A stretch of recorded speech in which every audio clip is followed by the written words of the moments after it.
Hi, I'm Lucas Wychalk, a member relations specialist and group fitness instructor at Premier Fitness. I want to thank the ACMC Foundation for their donation of our Treadwall. To use our Treadwall, you will first sign in at the front desk. Then, if it is your first time using it, you will have to have a Premier Fitness employee show you how to operate it. Before you begin, check for any loose equipment on or around our Treadwall and make sure that the mat is fully extended beneath for your safety. These are our speed controls for the rock wall. Turning it to the right will make it slow down, while turning it to the left will speed it up. It may take some fine tuning to find the correct speed for you. Down here is our auto stop and continuous option. If it is on continuous, after you get off the rock wall, it will keep going.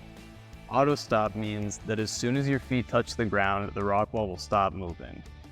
On this panel of the machine, it will track the time climbed, distance climbed, and how many calories you have burnt while climbing. To reset the numbers, you will hold this button. On this side of the machine is our angle controls.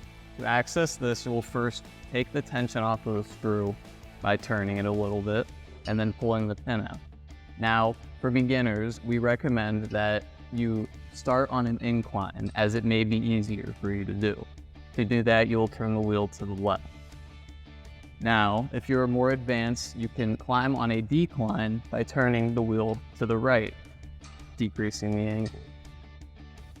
Now that you're ready to use a rock wall, you can see that there are two different sides you can climb on.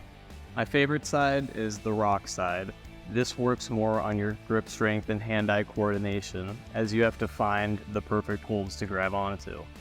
The ladder side works more on cardio and a full body workout, as the ladder is meant for you to go faster on.